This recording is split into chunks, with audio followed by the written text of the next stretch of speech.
Gary, I'm sure after all the what is it? The training I get, the grooming you've done of your audience, they definitely don't care about the strike. You know, and you've done a good job grooming them into that, Gary. But yeah, that's like most people are going to start caring when their favorite franchises start not being made and not releasing.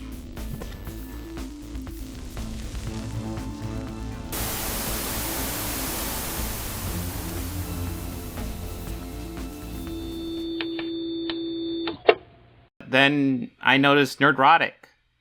Everybody's favorite YouTuber, Nerdrotic, Gary, just did, It's the End of Woke Hollywood as We Know It, and I Feel Fine.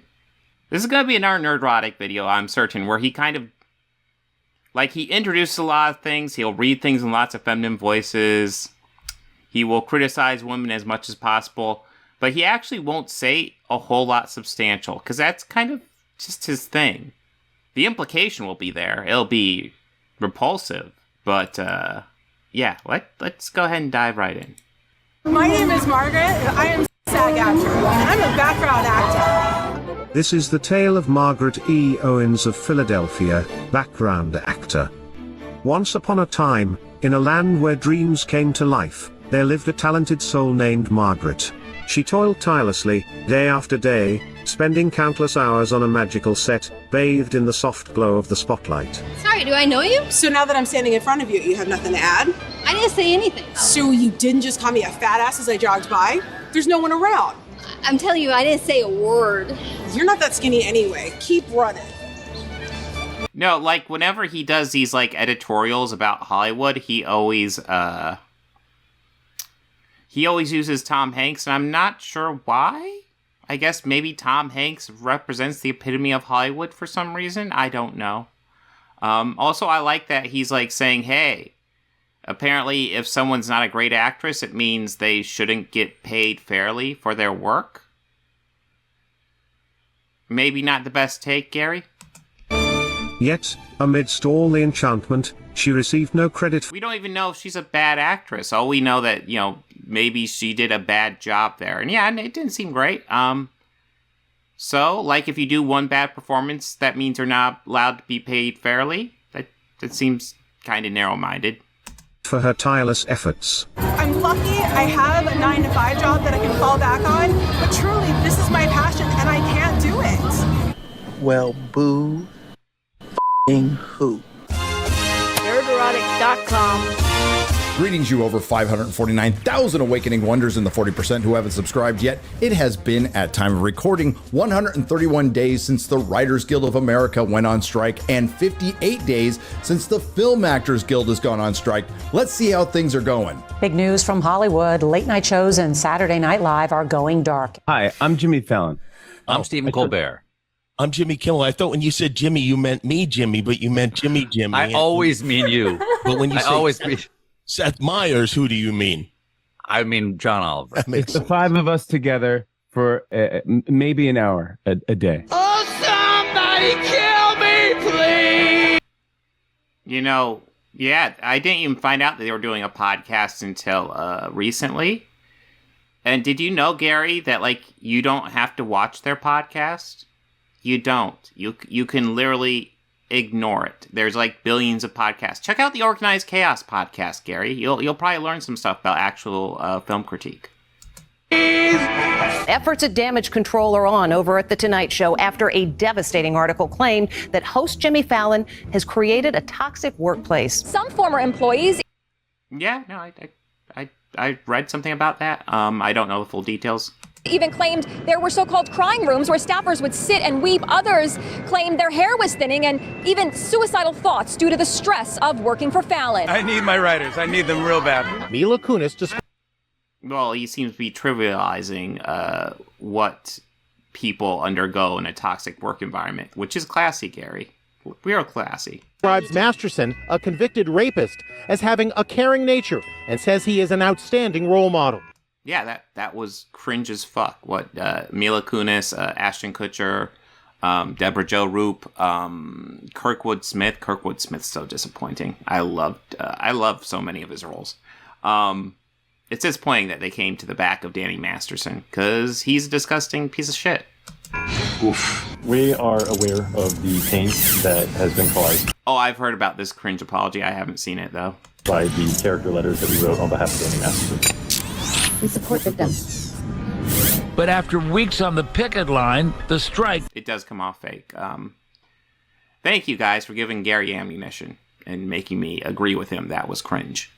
Is taking its toll. This is the first month since I'm... Oh yeah, Jimmy Fallon I do not like.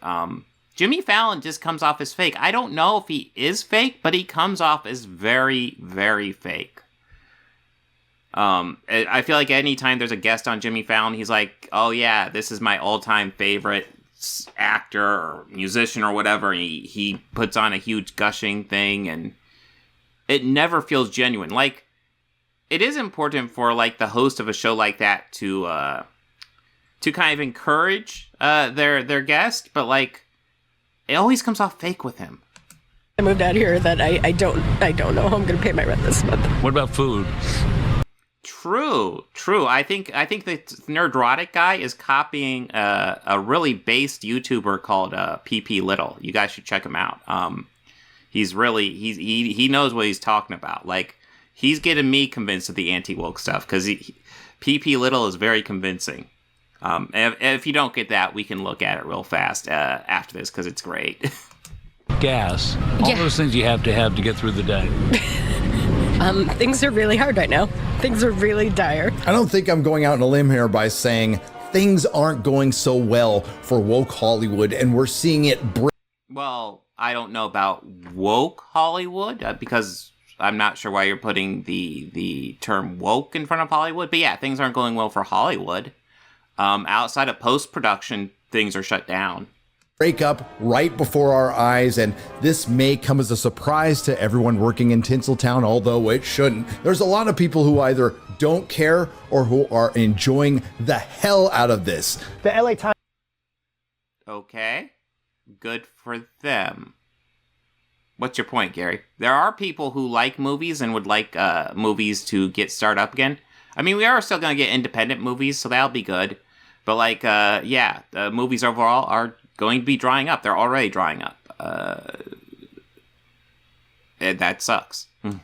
Times came out with a poll, and it showed that not a lot of people are really thinking about that. I think it was only like 38% of respondents say they sympathize more with the striking actors and writers. People are struggling to make their bills, keep their lights on. I mean, the way the economy is, even though you keep hearing...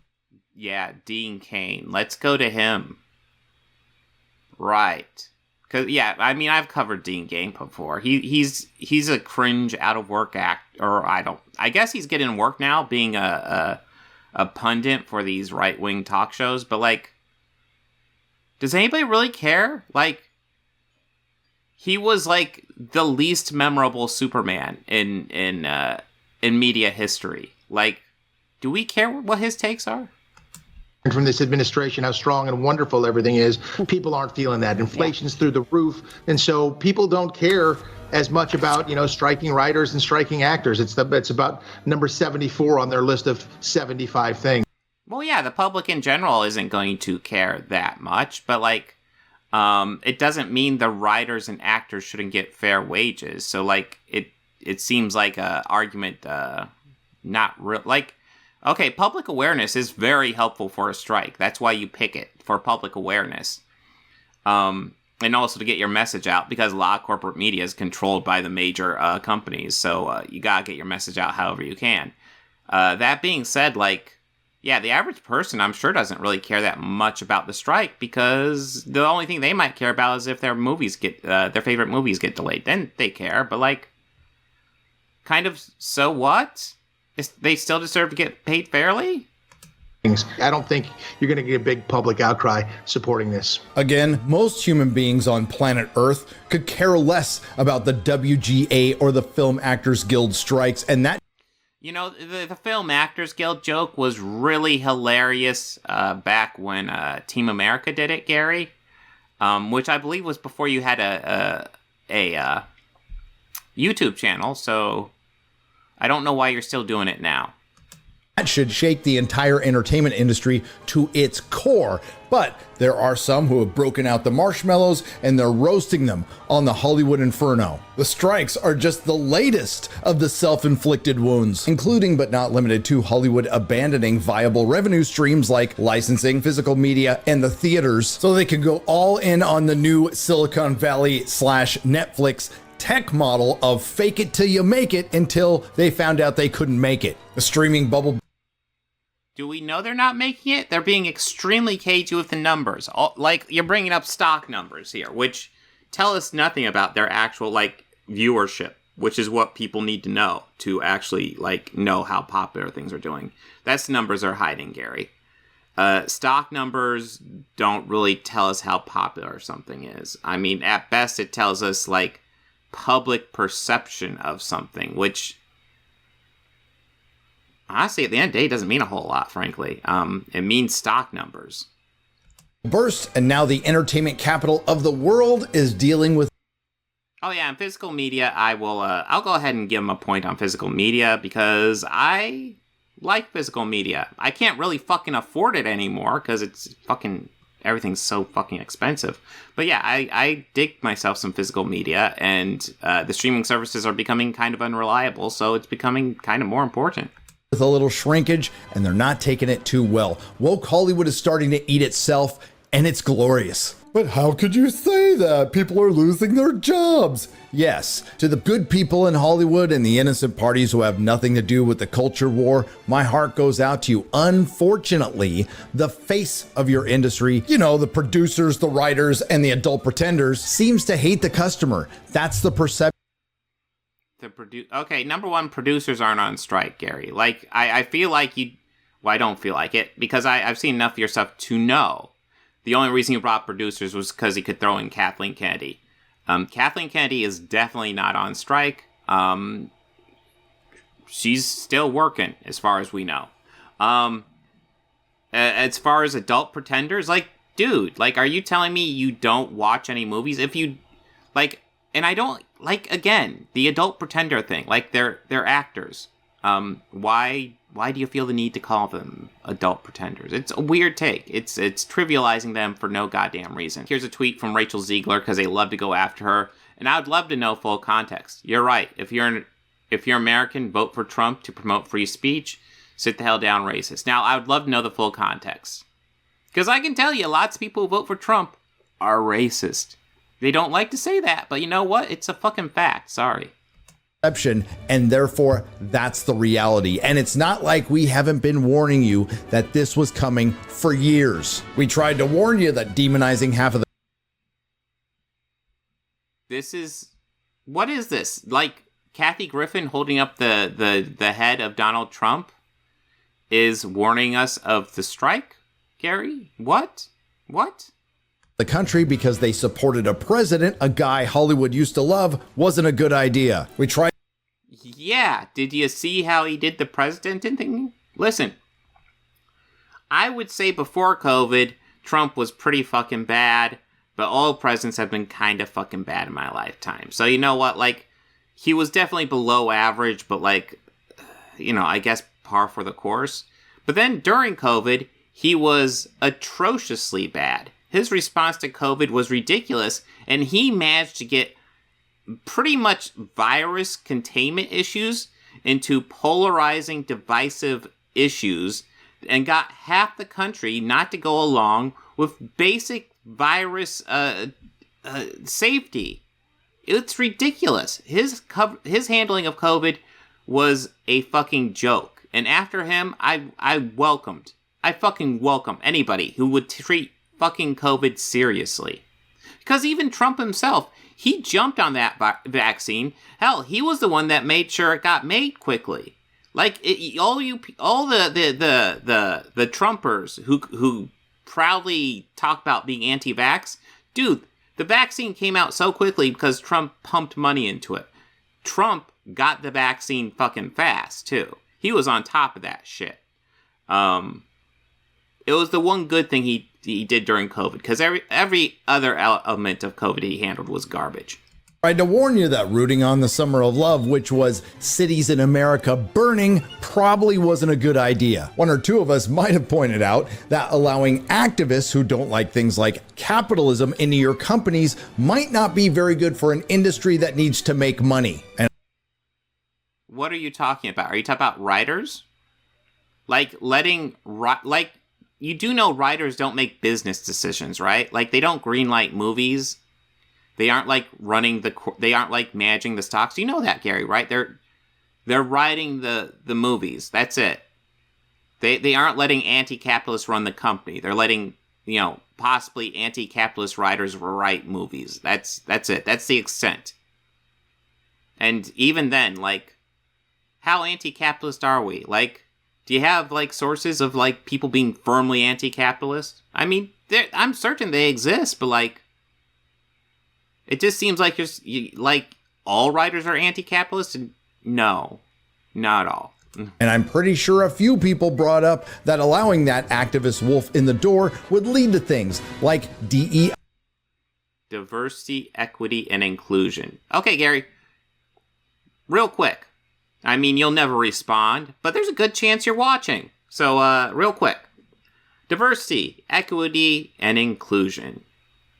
Which of those are you against? I'm just wondering. You'll never tell me, but I truly wonder which of those are against. Are you against all three? Are you against just one of them? Are you against two of them? And why? Why are you against them? Break it down for me. I mean, we've all seen enough to know you're a complete fucking grifter and full of shit. I mean, you're not going to say anything in this video because this is all about, like, implying shit, and your audience will just interpret it however they want and roll with it. And yeah, it's pretty disgusting. Or quotas and rules on your awards that limits things like creativity, which in turn leads to things like subverting and vandalizing beloved properties that used to make you money. Okay, so like, you know what? I love The Last Jedi, but if you don't like it, that's fine. That's fine. What was the other thing? So like, Star Trek Discovery, like, I didn't like Stacey Abrams being the president of the Federation. That being said, it's a fucking cameo real quick at the end of season 4, which was the best season of Discovery yet. Also, the fact that it got you guys all fucking triggered made it kind of worth it to me. Because why not? What was the other thing? I know it was Last Jedi and we got Discovery here. What was the other thing? Oh, Rings of Power. Rings of Power started rough, but the last 3 episodes were fucking fire, so cope with that. Properties that used to make you money. And I seem to recall millions of people pointing out that maybe it's not the best idea to root on things like authoritarianism, especially when people just wanted to go to work and save their homes. Okay, so like, we definitely could have handled the pandemic better, but that being said, it doesn't mean the lockdowns were a bad idea. Lockdowns were essentially a stopgap while we try to figure out exactly what to do. Now, they didn't handle it well, but like, it was like, as far as taking care of a deadly virus, it was a reasonable first step.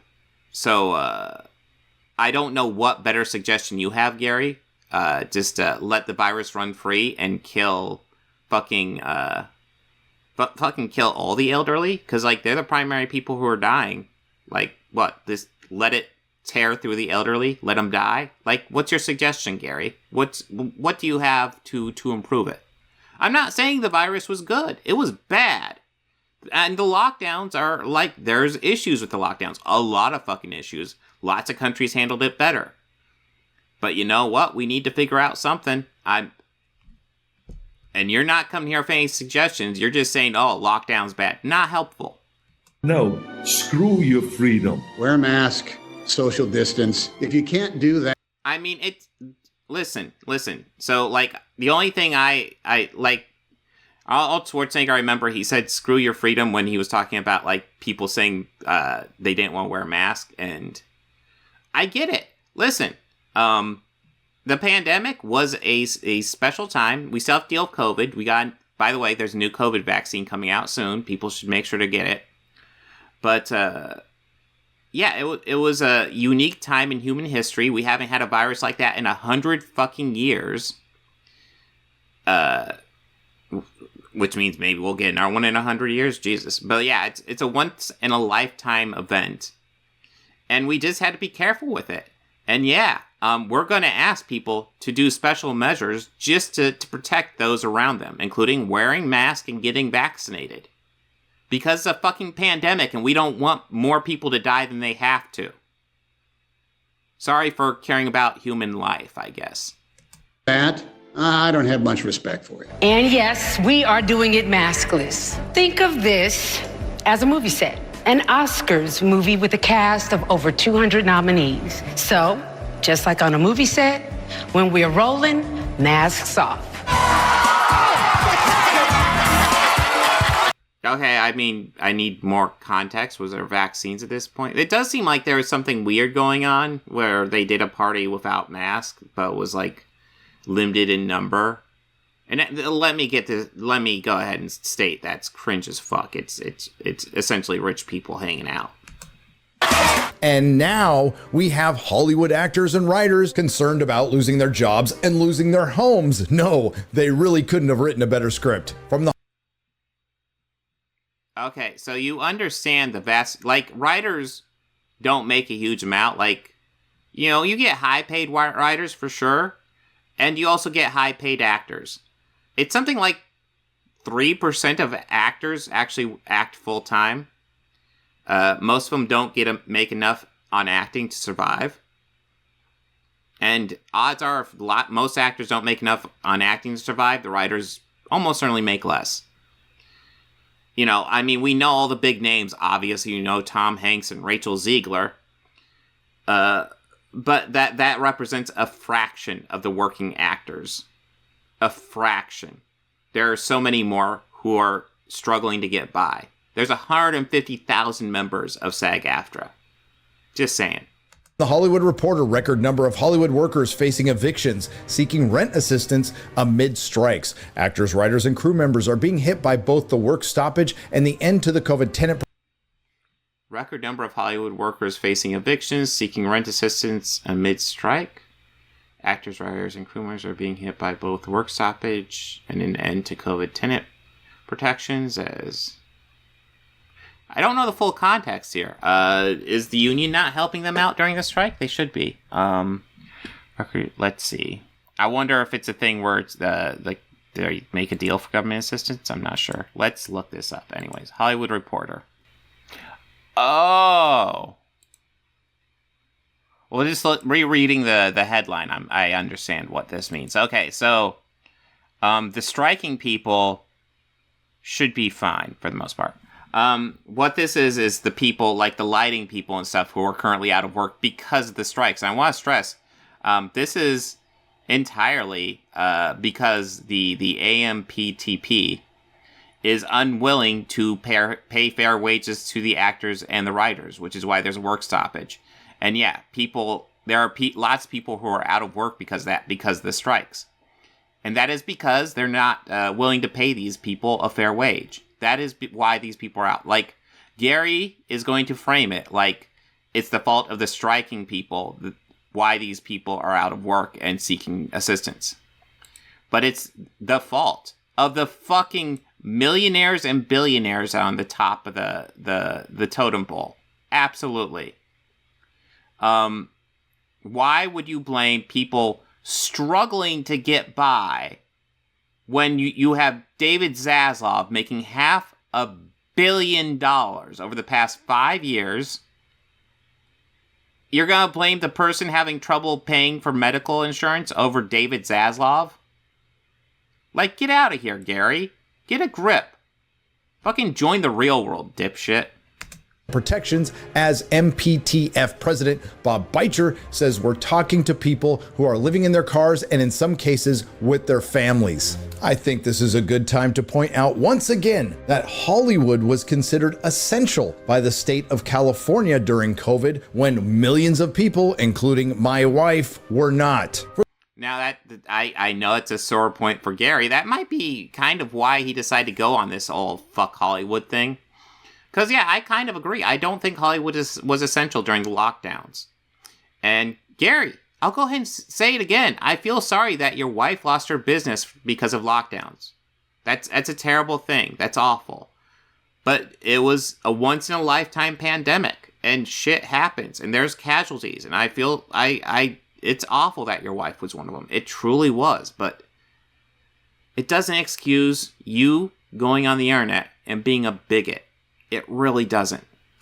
For those of you who are new to the channel, thanks to the COVID policies of Mayor London Breed of San Francisco and Governor Gavin Newsom of California, my wife was forced to shut down her very successful salon of 15 years forever. Anyway. I mean, your YouTube channel's pretty good. Like, it's doing well, I should say. I mean, you're bringing in the subs. You're getting the views. Can she not borrow or fuck? She's your wife. Give her the money so she can reopen a salon, Gary. Like, what's stopping her now? No, dude. Like, how much are you making? Seriously. Like, ad revenue alone, I bet you're doing fine. Let's get estimates. He wants to whine about his wife's business being out, and I know he's moved, but dude, it just reopen. The fuck. All right, so Social Blade, which it's not perfectly accurate, but it's reasonably accurate. It says he's making $15,000 through $250,000 a year. And I'll tell you from personal experience, you're not making the upper end, but you're making a lot closer to the upper end than the bottom end. So I'll go ahead and be conservative, Gary. I'll say you're probably making about $150,000 a year in ad revenue. Can your wife not borrow like $10,000 and reopen her business?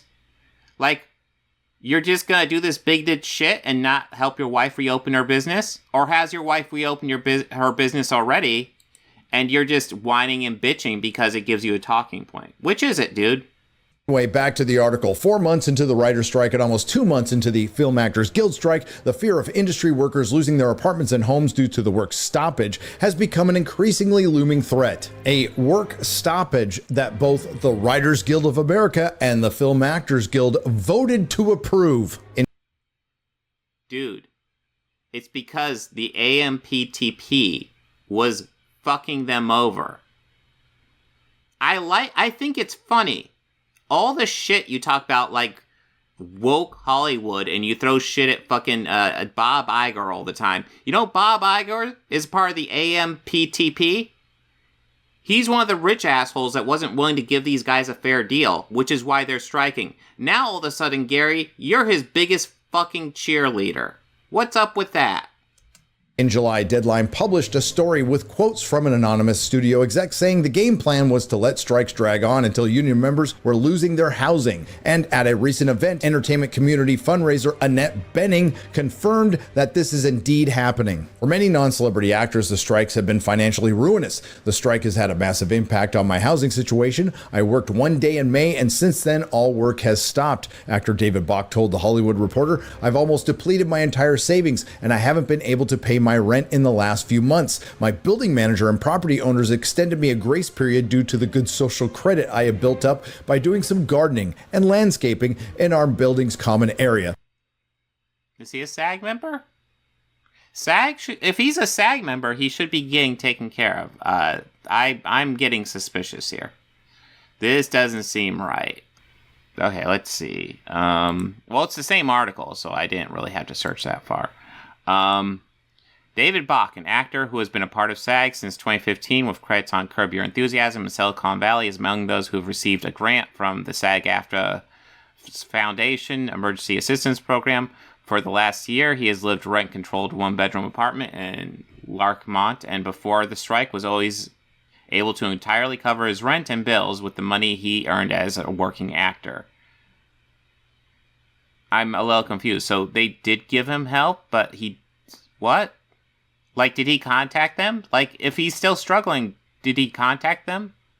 He's a SAG member. This is the time where their strike funds should come into play. The strike has had a massive impact on my housing situation. I worked one day in May, and since then, all work has stopped. I've almost depleted my entire savings. I haven't been able to pay my rent for the last few months. My building manager and property owner extended me a grace period due to the social good. Well, you already read that. Admitting it's downright humbling as an adult to come find you've reached the limit of your own self-sufficiency and it's time to ask for help. He applied to the SAG-AFTRA Foundation's program. Oh. So he was struggling, and then he applied for the SAG-AFTRA grant, and they gave it to him. And I am betting Nerdrotic's going to cut that part out. Okay. Noble. However, in early August, I received an eviction notice from the building manager. That sounds like the building manager was being a shithead then. Oh, wait, that's still before it. Okay, that's the second half of the paragraph. I just assumed he put the whole paragraph up there. Silly me. Is he going to bring up the fact that SAG-AFTRA just gave him a bunch of money to get by? Management company taped to my front door. Now, maybe David Bach forgot to mention it, or maybe he didn't want to mention it for the narrative, but I didn't hear anything about looking for another job or taking on some gig work like Uber. SAG-AFTRA gave him money to help him get by, because that's what the strike fund is for. SAG-AFTRA is one of the biggest unions on the fucking planet. They have a strike fund for this type of thing, and when people are struggling, they will hand out money to them to get them by. I like how you cut that fucking part out, Gary. Because it sounds like, literally, when you read the whole story, like he's struggling to get by, and then he gets the eviction notice, and then he applies for the SAG-AFTRA grant, and they fucking give it to him. Uber Eats or Uber for a side hustle, admitting it's downright humbling as an adult to come to find you've reached the limit of your own self-sufficiency. Wait, he's actually including this? This destroys your argument, Gary. This literally destroys your argument. SAG-AFTRA came to help him. Why are you I guess it's good of you to be honest. It's good of you to be honest. Then what's the point of this story? And that it's time to ask for help. He applied to the Film Actors Guild Foundation's aid program and quickly received a check for the month's rent. Why do you need to apply? They're the ones who decide to go on strike, and a lot of... You just gotta tell them that you need money. They understand. They're your union. They understand that you're out of work because of the strike.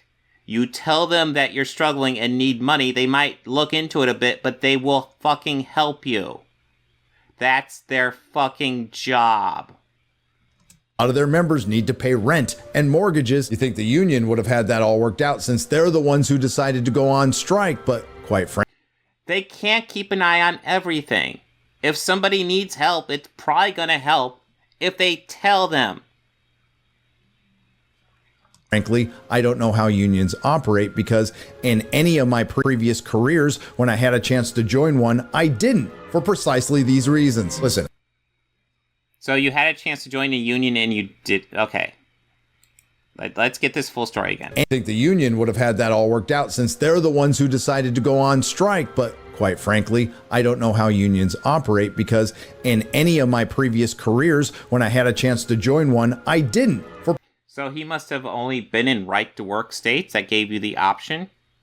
precisely these reasons. Listen. So, Gary, do you even understand the story that was just told? He was struggling. He was out of work. He didn't want to ask for help. But finally he buckled, asked the union for help, and they gave it to him. Because that's how unions operate. Do you get it, Gary? Like you literally just explained the story and you're missing the fucking point. It's kind of amazing. Like, I assumed you were going to cherry pick this story, but you actually gave the whole story and then you're acting like it's some sort of anti-union story when it's not. The union came and helped him because that's what they do. I want this guy to be able to pay his rent. I'm not rooting for the producers or the studios or the actors or the writers. I'm coming at this from a customer perspective. And I have to ask, is this all bullshit? We're not talking about an industry that's known for its candor. And despite the fact that the WGA and the Film Actors Guild are an industry that's known for its candor, and you show the actors. Gary, the actors, like, yeah, they're involved in the process, mainly in the filming process. They're not really involved in pre or post production, unless they're like big names or something. Then if they want to get involved, they can. If you want to talk about like Hollywood, you're looking at people who are part of the AMPTP, the people who the SAG and the WGA are striking against. Constantly talking about their unity and claiming they're just around the corner from total victory. We also have articles like this from The Hollywood Reporter. Majority of Americans support writers, actors over studios and strikes. Gallup poll finds union support remains high among Americans as more than 70% side with the writers. You don't say. That sounds impressive, doesn't it? Except when you hear this. The Gallup poll was conducted via telephone interviews in August with a random sample of just over 1,000 adults living in all 50 states and the District of Columbia. That's a poll, Gary. Like, that's how many polls are done. Why are you acting like this is some sort of like, oh, I got him with this one? Okay, let's see. Maybe there's more, but like, yeah, it's a standard poll, dude. Well, I ran a little poll of my own on Twitter back on August. Oh, shit. Fuck the Gallup poll. Gary did a poll on Twitter. So clearly that's going to be better, right? That's going to be a better sample size of the audience, right? The fuck, Gary? Seriously. August 11th, and I asked, do you care about the Hollywood strike? 3.2% said yes, hurry back. 96.8% said no. Well, shit. Gary, you destroyed Gallup. Why do we even have polling companies when we could literally just run Twitter polls on your fucking account and get a great sample size? Because none of your audience is biased, is it? It's not like you make toxic videos about this type of thing all the time. There's no bias at all with your shit. Your audience is going to be completely level-headed. Right? Dude, you're a fucking joke. You realize that, right? This is ridiculous. Stay on strike. By the way, that poll received 12,909 votes. And now the unions want to divide and conquer by trying to break up the alliance. Yeah, and there's a reason why Twitter polls aren't considered fucking reliable, Gary. It's almost like you're pulling from a very specific pool. And the whole point is to pull randomly. Alliance of Motion Picture and Television Producers, and to be fair, the Alliance of Motion Picture and Television Producers are trying to break up the unions, and I'm for all of them breaking up. Quite frankly, neither side has looked very good to this point, and the AMPTP, or the Armpit as I like to call them, has also hired a prominent Washington, D.C. based crisis PR firm to help with its messaging, which hasn't been very good. By the way, that crisis PR firm, I hope their messaging fails. Fuck them. Also helped Washington, D.C. with its messaging during a certain pizza incident. And unwisely, the writers and actors. What? Okay. What the fuck does Pizzagate have to do with fucking anything, Gary? What the fuck? Crisis PR firm also helped Washington, D.C. with its messaging during. I was curious, what the fuck this had to do with fucking Pizzagate? What is this? Messaging, which hasn't been very good. By the way, that crisis PR firm also helped Washington, D.C. with its messaging during a certain pizza incident. And so what? It was the PR firm Hillary Clinton hired during Pizzagate? Like, I don't even know what that has to do with anything. Gary, you know Pizzagate was a giant pile of shit, right? Like, was somebody injured, or did somebody die during Pizzagate? I'm trying to remember exactly what happened, but it was a fucking shit show.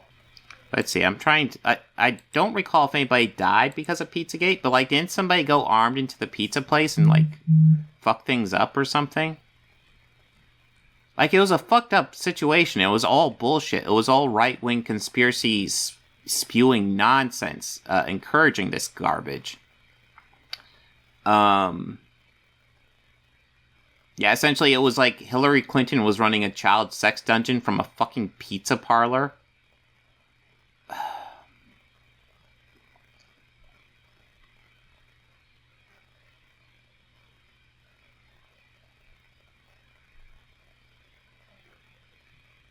I don't like he's got me talking about Pizzagate when we're on the fucking Hollywood strikes too. Like, it doesn't matter. Like, it's not even remotely fucking related. Like, it's interesting you dug up the one little connection there is just so you can introduce the idea and be like, haha, fuck Hillary Clinton. Listen, I didn't like Hillary either. I voted for her because I liked her better than Trump, which fucking says something. But she is, like, for all the awful things Hillary has done throughout her life, she is not running a child sex dungeon out of a fucking pizza place. Are you insane? And unwisely, the writers and actors decided to use the Star Trek franchise. Okay, Jaleel, the writers are on strike. So one way the writers can actually currently get paid is if they go picket. If they go picket, the union will pay them for picketing. That's how that works. Today to get their messaging out. Star Trek stars join the picket lines in Hollywood. And there we see George Takei, Mr. Day Rate Player himself. Yeah, George Takei and LeVar Burton being based as fuck. They were on the pickets for Star Trek Day. According to William Shatner and Mr. Consequence. Okay, so you listen. George Takei and William Shatner definitely have a history. They are not thrilled with each other. That being said, you know they both support the fucking strikes, right? They're both 100% behind the strikes as far as I've seen. William Shatner didn't go there to picket, but, like, he has been very supportive of them on Twitter. So, just saying. William Shatner and Mr. Consequence Culture, LeVar Burton. It's interesting. Dude, I can't believe you're slamming LeVar Burton. LeVar Burton's a fucking national treasure, and honestly, so is George Takei. Like, who doesn't like them? They're awesome. Get over yourself, man.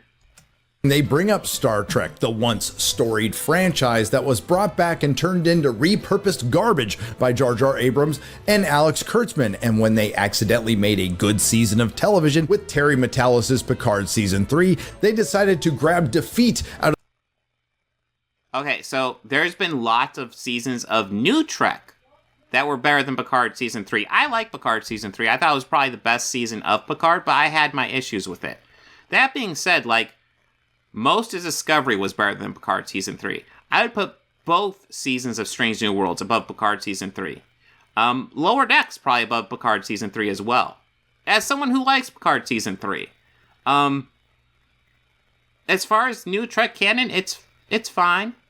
Out of the jaws of victory and follow it up with more garbage, making Kurtzman Trek one of the best examples of everything wrong with woke Hollywood. You only calling us when you got your dramas. One of these days we'll repay you, we'll slay you, and come on, scream!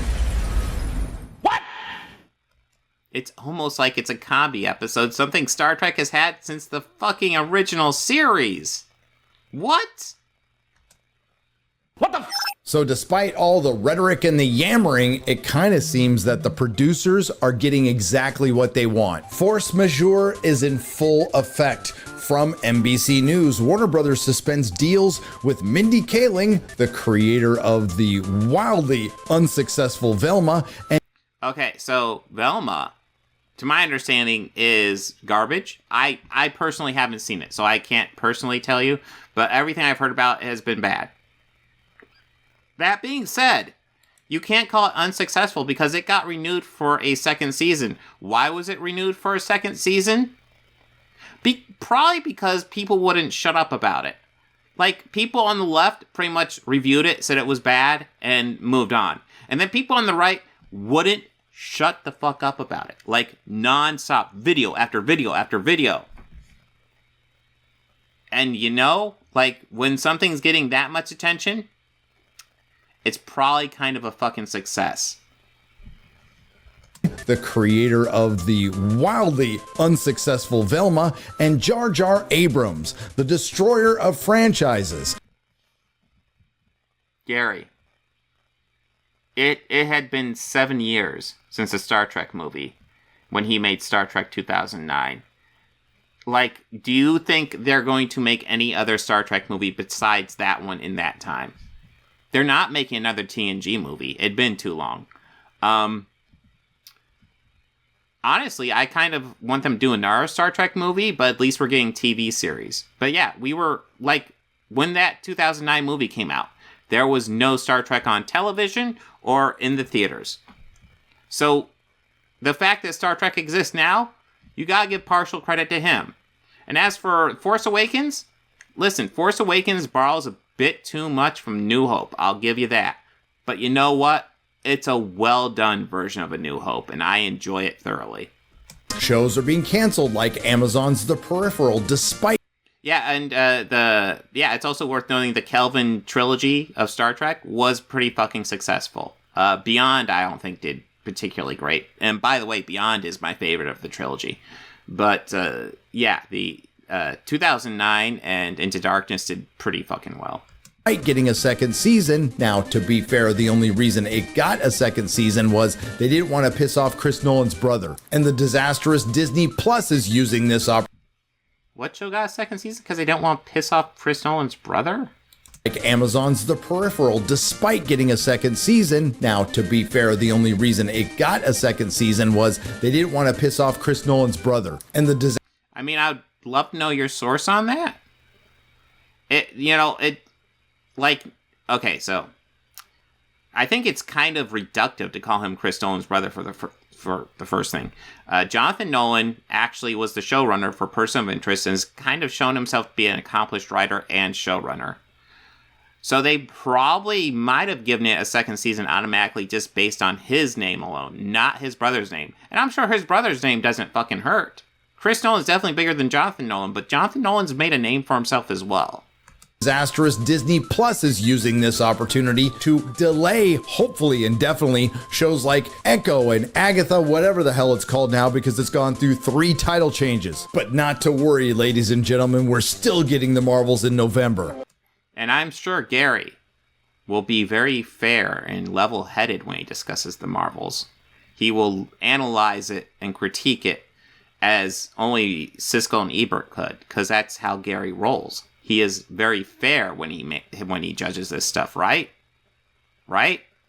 I said before this strike started, look for a lot of shows to be outright canceled or very quietly shelved indefinitely. Gary, I like how you're acting like that was you reading the future when literally everybody said that. That's what happens during strikes. Strikes give these studios an opportunity to go ahead and fucking can stuff. It makes it easy for them. Everybody was saying that, Gary. That wasn't you with a fucking crystal ball. It's anybody with an ounce of common sense that understands how these things work. And that's happening, and we've only just begun. As we have gone over extensively in my previous strike videos, Hollywood has finally been forced to look at some of the errors of their ways. Due to new technology, they are in the midst of a massive paradigm shift that they weren't ready for. Every time the technology changes, there's a strike. Yeah. What I was saying, I think the other day, was that, that's the card you're dealt. The technology has changed. You can't turn back the hands of time, as Cher said. Now, of course, the problem with the streaming is that 2 of the biggest media companies now. I mean, we're listening to Bill Maher, who is... I don't think he's technically a Republican, but he might as well be with most of his talking points. Amazon and Apple. They don't care about this stuff. It's a side gig. Yeah. It's just a flex to impress their girlfriends to have movie companies. Bill Maher's an idiot. Not even having him say anything. Cool. But he's right on this one. Streaming is... Well, yeah, Bill Maher is a right-winger. Like, if you've listened to any of his rhetoric over the past 5 years, he's a fucking right-winger at this point. Going anywhere. You can't unmake the soup. And instead of being the great decentralization of Hollywood that it should have been, it's going to be the great contraction thanks to the strike. And thanks to a lot of government interference dating back to the 90s and the... Gary. What the fuck does Bill and Hillary Clinton have to do with SAG-AFTRA and WGA striking right now? Like, I'd love to know. I mean, I can link to you a president that was linked to SAG, for sure. Hold on, let me dig that up. And I'm going to go ahead and thank Dane, because this is something we brought up for the initiative, although we've never gotten around to it. But There was a dual strike back in 1960. All right, so in 1960, there was another dual strike. Now, it's worth noting that dual strike was resolved in about 60 days. Once both the actors and writers were out, they resolved it fairly quickly. This time, the SAG president is Fran Drescher. Back then, the SAG president was Ronald Reagan. So Ronald Reagan was a union man who, at least at that time, was fighting for the workers. He was fighting. Who knows what happened to him in his old age, but, yeah. The Clinton administration, it will only speed up the mergers, the consolidations, and be what the Wait. You're going to blame the Clinton administration exclusively for the state of our economy? Because I just brought him up. Reagan was the one that set up a lot of the economic systems that, Bush, Clinton,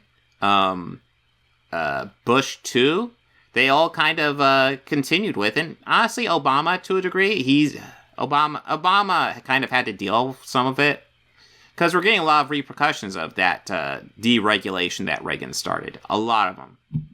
Producers wanted this to be from the get-go, a purge. And all of this would have been hard enough to overcome for Hollywood, except for one thing that makes it 1,000 times worse. I disagree, pop counterculture. Bill Maher is not even a liberal. Like, liberals don't say the shit Bill Maher says. Honestly, like the liberals I've talked to, not anywhere near where Bill Maher's at. Bill Maher is pretty much center-right at best. The culture war. Something the corporate media and the corporations will never mention. Not that they're not aware of it. No, au contraire. Yeah, well, I mean, they are aware of internet loudmouths like you freaking out over shit like this. But, yeah, at the end of the day, you know the reason they're doing woke stuff in movies? When it's because it makes them money. They're active participants. Social engineering, fortification, and social engineering in Hollywood? What? What are you just okay? Hold on. Is he gonna do a word salad here? He should just do a word salad. Come on. Rare. They're active participants. Social engineering, fortification, and forced behavior. Don't believe me? You have to force behaviors. And if you don't Gary, you are off the reservation. We're looking at BlackRock. I mean, I can tell you automatically what your argument is, and it's fucking stupid. So your argument is going to be ESG, environmental social governance. What ESG reports are, which are optional, are just reports that businesses can make to essentially talk about the amount of pollutants they're flushing into the air, the amount of representation in movies for people who are pretty fucking rich, not like the super rich, but the lower upper class and the upper middle class, for them to look for stuff to invest in and try to look for companies that they think will help the environment. And that's it. And your company doesn't have to do it. And you guys like to fearmonger about this shit that is pretty much ignored by most companies, I'll stress. Ignored. Only the big ones kind of do something about it. And when you look at their actual reports, you will see that they just cherry pick the stuff that makes them look good. Because, of course they do. forced behaviors, whether it's gender or race or just any way you want to say the composition of your team, you're going to be impacted. And that's not recruiting, it is development, as Ken said. And ultimately, it's still going to take time, but I am just as much shocked as Ken is that we have not seen more opportunities, and we're going to have to force change. That again was the head of BlackRock, who just so happens to own a sizable portion of stock in Apple, Disney, Google, Amazon, Netflix, Warner Brothers, Paramount. I could go on. And let's not forget Vanguard's in there too. And somehow I have a feeling he's talking about a sizable portion. And it'll be like 1 or 2% of a lot of these, or maybe he's a really wealthy guy. Guard on. That being said, if you think like, let's make it clear, like if this guy's like a multi-billionaire and he wants to change a lot of the ways the country's being run, he can buy politicians. That's the problem with our country. Lots of politicians just get bought. And they do it freely. Like, they just buy these guys. It's ridiculous. More BlackRock stock in BlackRock than BlackRock. And this is happening all through the entertainment industry, all through mainstream media, all through big tech, and all through our entire society. That's why giant corporations who are supposed to be in competition with each other all have very similar messaging. And no, Gary. That is not... You think ESG? No. The reason why is because they're all fucking parent companies. Like, there's almost no competition because they're all fucking working with each other. It's not fucking ESG. Oh my god, you... That's the thing. Like, I know you're not stupid. I know you're fucking lying. You're selling your audience this bullshit and misleading them on the actual issues. Because, yes... There's lots of companies that should be working against each other. Instead, they're working with each other. But it doesn't have shit to do with fucking ESG, dude. Not a goddamn thing. And that's why so many of our favorite properties are being reimagined for a modern audience. Woke Hollywood doesn't want... No, that is not it. Because like I said, they are happy to cherry pick. Happy to. What you're seeing is artists essentially... kind of doing what they want with it. You know, some artists think representation is important, and so they will do that. I personally think it's a great to get more faces out there, because, dude, like, so many movies pretty much star white dudes. It's ridiculous. So it's great to have more faces in there. Obviously, they all need to be, like, well-done projects, which, on average, movies are about as good and bad as they've been pretty much forever. And that's, like, you're just saying that's, like, the root of everything wrong in Hollywood, that people, not white men, are starring in stuff? Legend for a modern audience. And yeah, so, like, people love to use that picture of Rachel Ziegler, but, like, okay, so you, like, if you have video of yourself, you can have cringe photos. Gary, I've actually taken cringe photos of you because you guys do it all the fucking time. So it's like, might as fucking well. So, you know, it's fun to cherry pick for those too. It is. Woke Hollywood doesn't want to admit they're part of the social engineering and trying to push things like compelled... Oh, this is the cast list for Sandman. This is fucking Sandman. You do know the guy who played the Sandman was a white guy, right? Or are you just gonna cut that part out? You just... For a modern audience. Woke Hollywood doesn't... Yeah, this... Oh my god. And this is Neil Gaiman. He was the showrunner for that show, and he created the Sandman comic book. Like, this is, like, his project through and through. This is what he wanted to do. And you know what, Sandman? Probably not your best example, because Sandman was fucking awesome. If you haven't seen Sandman, you should check it out. Doesn't want to admit they're part of the social engineering and trying to push things like compelled speech, like with this... Wait, where's the guy? Why, like... Is this edited? Where's the guy who played Sandman? Can I pull up this photo? This seems weird. Like, there's lots of the major players, but the dude who literally played Sandman isn't listed? That's weird. That's so weird. Okay, so this is the latest cast list for Sandman for when this was published. So the guy who played Sandman was probably one of the first ones cast. Good old-fashioned cherry-picking from Gary. Yeah. Like, there's fucking Sandman right there. So your example, by the way, awesome fucking series, is a series that, again, stars a fucking white dude. Like, maybe not your best example, Gary. Just saying. Social engineering and trying to push things like compelled speech, like with this pronoun garbage that my... Oh, yes, we are all triggered by the drop-down menu in Starfield. It's the most offensive thing ever. Like, you cannot, like, look at Az in that video and not realize he is being the biggest snowflake imaginable. Like, I am sorry. I see lots of people defending him, and I think it's fucking hilarious. Because anybody who, like, doesn't know anything and walks in that video will be like, who the fuck is this fucking baby? Like, cry me a motherfucking river. Seriously. Good friend Az just went through. The entertainment... He endured the drop-down menu that is easily skippable. The poor fucking guy.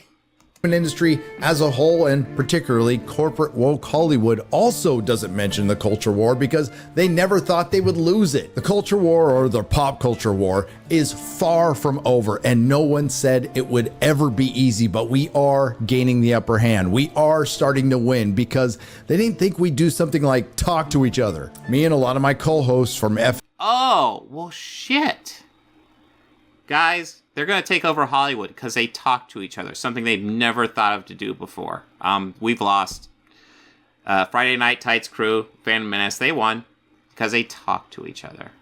FNT have traveled across the country this year to do meetups to talk to our fellow members of the audience, and currently I'm in the UK doing just that. And the one thing I hear the most was, I thought I was alone. And as I've always said, this has always been bigger than Star Wars or Star Trek or Lord of the Rings. We've all noticed the degradation of our culture, and we were... Oh my God. all told we were crazy for noticing it, and we were vilified. I like how it's the degradation of our culture. Do you want to get into specifics, Gary? Because what I see you bitching about the most is women in media. That's your biggest thing. You bitch about women in media the most. Is that degradation in culture? Is that what you're talking about? Because that's pretty fucking cringe. For speaking out against it. Well, I'm here to tell you, you're not crazy and you're not alone. In the race to turn our escapism and our entertainment into a platform for influence, Hollywood ended up losing its relevance. Hollywood found out that they don't get to choose their audience. The audience chooses them. And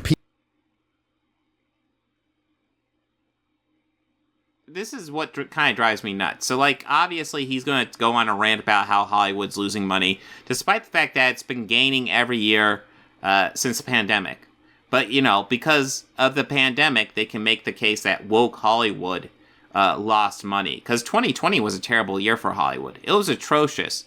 Never mind the fact that theaters shut down in 2020. We're going to ignore that fact and just pretend like it was woke Hollywood that destroyed stuff in 2020. And Gary, you fucking know better. I've seen enough of your early stuff to know that you fucking know better. You are just selling this to an audience that frankly doesn't know any better. And frankly could get better information elsewhere. Fandom Initiative would be a great source. People are sick of the ingratitude and the divisiveness, and they've gone from disappointed. Yeah, they're sick of people standing up and fighting for a fair wage. I don't know. I think that's kind of fucking based, in my opinion. I think people should fight for a fair fucking wage. To angry, which are still forms of caring, to complete apathy. No one cares that you're on strike. It's the end of woke Hollywood. No one... Okay, yeah, Gary, I'm sure after all the probing... what is it? The training I get... The grooming you've done of your audience, they definitely don't care about the strike. You know, and you've done a good job grooming them into that, Gary. But yeah, it's... Like most people are going to start caring when their favorite franchises start not being made and not releasing. Do it as we know it, and we feel fine. If you like what you heard, That's true. He actually read the statistics that 70% of the people, the general population, support the strike. But you know what? That was a Gallup poll. Gary did a Twitter poll, and that debunks it. Please like, share, and subscribe. Oh, God. He is so fucking... he is such a fucking grifter. I don't know. He is so full of shit. Just atrociously. And you know what? You know this is coming, because I'm going to have to play this. This will get played in almost every single Gary video I do, because it just like, this dude I'm about ready to play, this little video is going to just destroy Gary's whole argument. Very quickly. Like in about, I think 16 seconds. I'm going to play this dude, and he's going to destroy Gary's argument. This dude's fucking based. Okay, because, I really dislike the fake geek thing and the poser nerd thing. That's not what we're about. We're about inclusiveness, and we want new people in. And if new people, spout off and make mistakes, hey, don't we all? Yeah, I don't even have to say anything. This dude, whoever this dude's name is, he just destroyed the Gary's video. He just did a great job. Fantastic.